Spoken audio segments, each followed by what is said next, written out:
So this is what value based system of material control, that ABC classification or ABC analysis or ABC technique.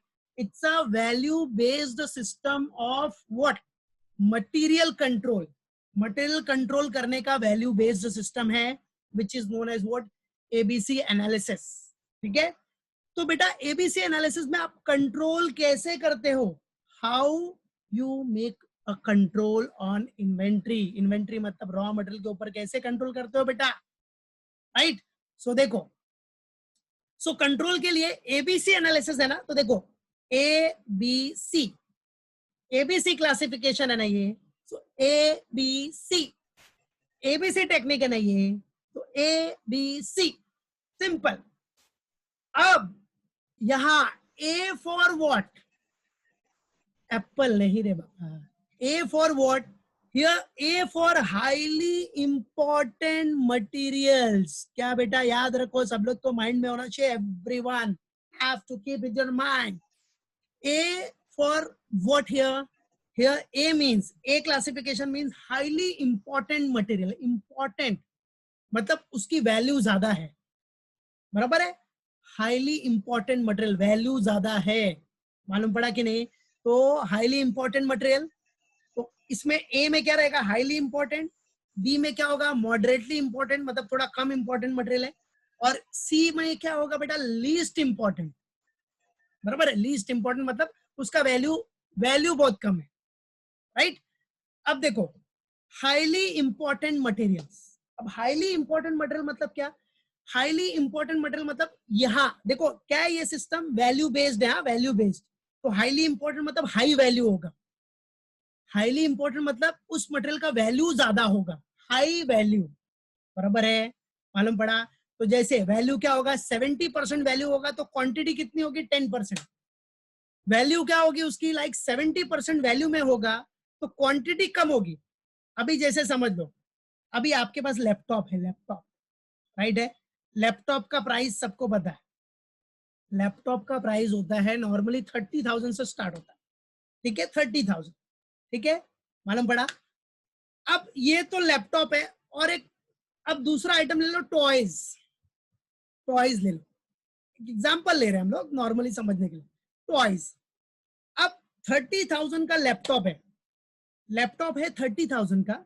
अब 30,000 invest करोगे आप, तो आपके पास एक ही laptop आएगा, बराबर है. मतलब हाई वैल्यू है, हाईली इंपॉर्टेंट मटेरियल्स, वैल्यू ज्यादा है, बट क्वांटिटी कितनी है? कम है. 30,000 में एक ही क्वांटिटी मिलेगी आपको. वही अगर आप टॉयज ले रहे हो, खिलौने ले रहे हो, 30,000 के खिलौने खरीदो, घर भर जाएगा, बराबर है. 30,000 का आप खिलौना खरीदेगा तो घर भर जाएगा. मतलब क्वांटिटी उधर क्या होगा? अगर खिलौने में जाओगे आप, टॉयज में, तो वो लीस्ट इंपॉर्टेंट हो जाएगा. मतलब उधर क्या होगा? क्वांटिटी ज्यादा होगी बट वैल्यू कम होगा. अगर वही 30,000 का खरीदोगे तो पूरा घर भर जाएगा. आप 10,000 का भी खरीदोगे यार तो पूरा घर भर जाएगा. समझा? 10,000 का भी टॉयज लोगे नॉर्मल, समझा? पूरा बिखरा पड़ा रहेगा. लैपटॉप तो खाली एक ही मटेरियल होगा ना, एक ही आइटम आएगा आपके पास, बट उधर क्या होगा? पूरा घर भर जाएगा टॉयज में. एक नॉर्मल समझने के लिए एग्जाम्पल. ठीक है, तो ए में क्या होगा? अगर ए कैटेगरी आइटम है, याद रखना, ए क्लासिफिकेशन थियरी में आता है, एग्जाम में, ऑब्जेक्टिव्स में आता है, याद रखो. ए क्लासिफिकेशन में क्या होगा? ये टाइप के मटेरियल की वैल्यू ज्यादा होती है. ये टाइप का जो मटेरियल रहेगा उसकी वैल्यू हाई वैल्यू रहेगी, बट क्वांटिटी कम रहेगी. क्वांटिटी क्या रहेगी बेटा? कम. याद रखो. सो this is what highly important materials. मालूम पड़ा? और जिसकी वैल्यू ज्यादा है, जिसपे पैसा ज्यादा लग रहा है, उसके ऊपर अपने को कंट्रोल भी स्ट्रिक्ट रखना पड़ेगा. कांस्टेंट एंड स्ट्रिक्ट कंट्रोल रखना पड़ेगा. स्टॉक लेवल टाइमली चेक करना पड़ेगा.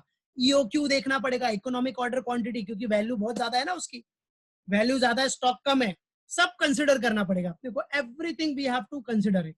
ठीक है, जिसके ऊपर ज्यादा पैसा लग रहा है, ज्यादा इन्वेस्टमेंट लग रहा है, क्वांटिटी कम है, तो उसके लिए कंट्रोल भी तो करना पड़ेगा अपने को. तो याद रखने का, यहां पूरा क्लासिफिकेशन किया है. किसकी वैल्यू ज्यादा है बट क्वांटिटी कम है, किसमें क्वांटिटी ज्यादा है बट वैल्यू कम है, बराबर है. वो सब क्लासिफिकेशन के हिसाब से आपको बाइफरकेट किया.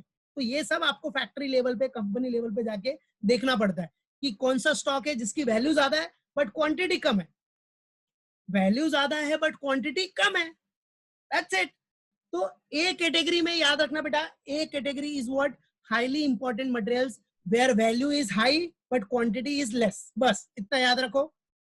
बी कैटेगरी में क्या हो जाएगा, बी कैटेगरी में बी, अगर बी कैटेगरी का क्लासिफिकेशन है तो उसमें क्या होगा, मॉडरेटली इंपॉर्टेंट, मतलब इसमें जितना आपने इन्वेस्टमेंट किया, जितना वैल्यू लगेगा उसी टाइप में, उसी रेशो में आपके क्वांटिटी भी रहेंगे।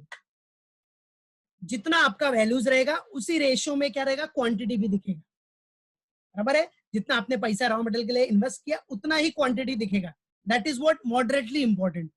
बट लीस्ट इंपॉर्टेंट में क्या होगा, लीस्ट इंपॉर्टेंट में, लीस्ट इंपॉर्टेंट में आपका पैसा, आपका अमाउंट, वैल्यू कम लगेगा लेकिन क्वांटिटी ज्यादा दिखेगी।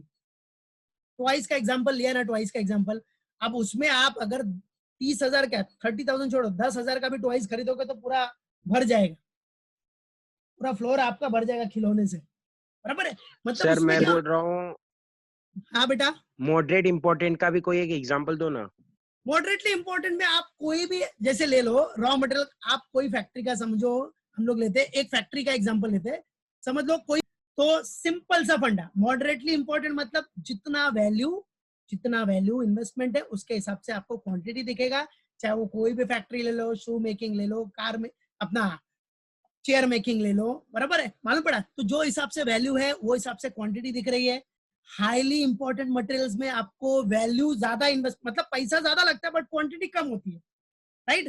कार मैन्युफैक्चरिंग कंपनीज, मतलब there are so many examples, अगर आप फैक्ट्री लेवल में जाओगे ना पूरा देख के ही समझ में आ जाएगा, मालूम पड़ा कि नहीं। तो ये सब फैक्ट्री लेवल से रिलेटेड है पूरा, क्या मटेरियल उनको लगता है, कौन सा हाई वैल्यू मटेरियल है, हाई वैल्यू मटेरियल है लेकिन क्वांटिटी कम है तो उसको वो ए कैटेगरी में डालते हैं। जिसका सेम प्रपोर्शन है, moderately important, that is what B category. और जिसमें वैल्यू कम है बट क्वांटिटी बहुत है, क्वांटिटी बहुत है, तो उसको क्या करते हैं, वो सी कैटेगरी आइटम में डालते हैं, किसमें, सी category.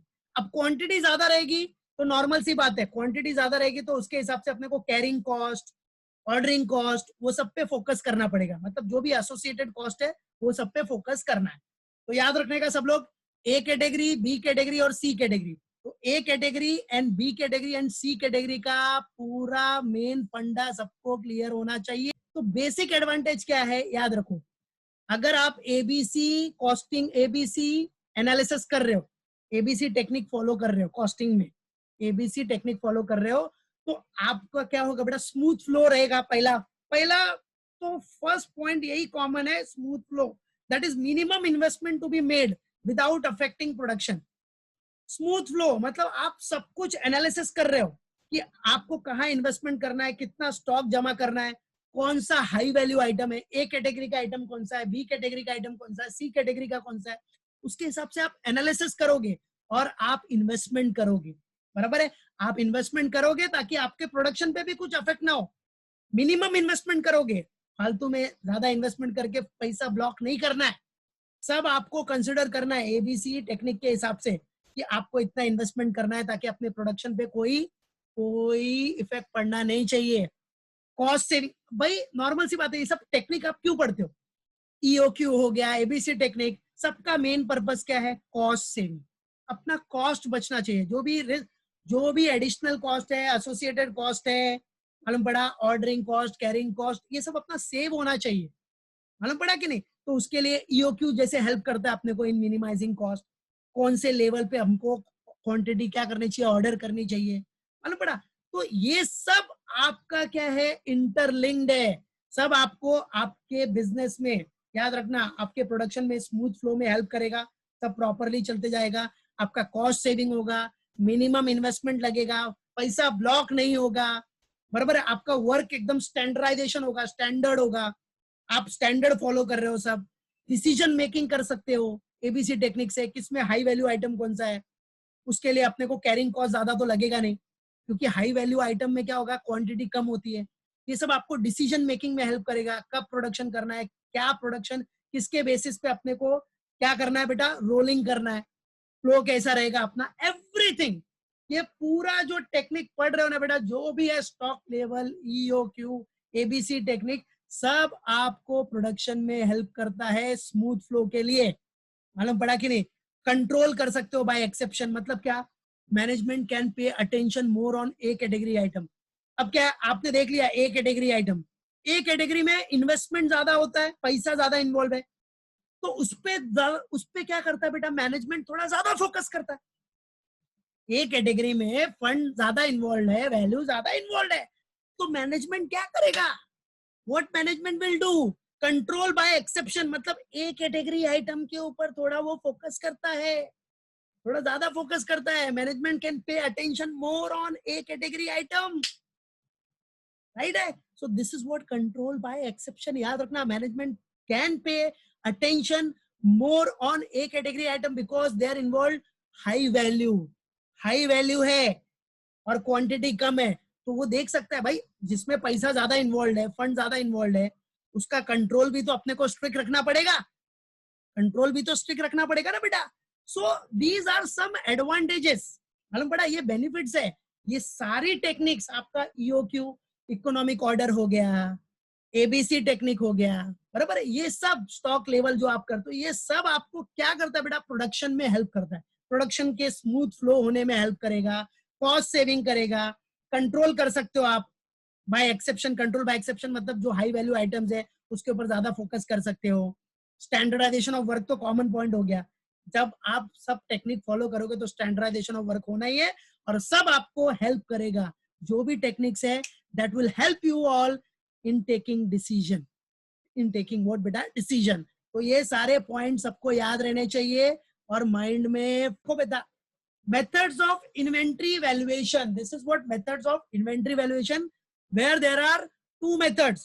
First one is first in, first out. That is FIFO. Or second one is what? Weighted average cost. That is WAC method.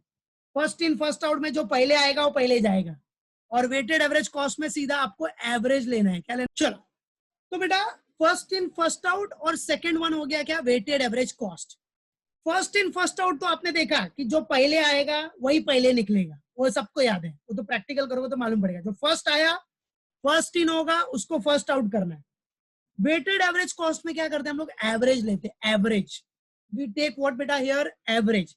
अब वेटेड एवरेज कॉस्ट में भी टू सिस्टम्स है, एक है पीरियोडिक सिस्टम ऑफ इन्वेंट्री और एक है perpetual system of inventory.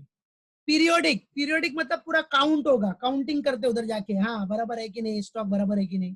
Perpetual मतलब क्या, बुक रिकॉर्ड के हिसाब से, बुक में कितना एंट्री किया है, कितना परचेज आया है, कितना सेल हुआ है, उसके बेसिस पे। और नॉर्मली आपको एग्जाम में परपेचुअल ही आता है, कुछ नहीं बोला है तो समझ जाने का परपेचुअल कौन सा है, परपेचुअल।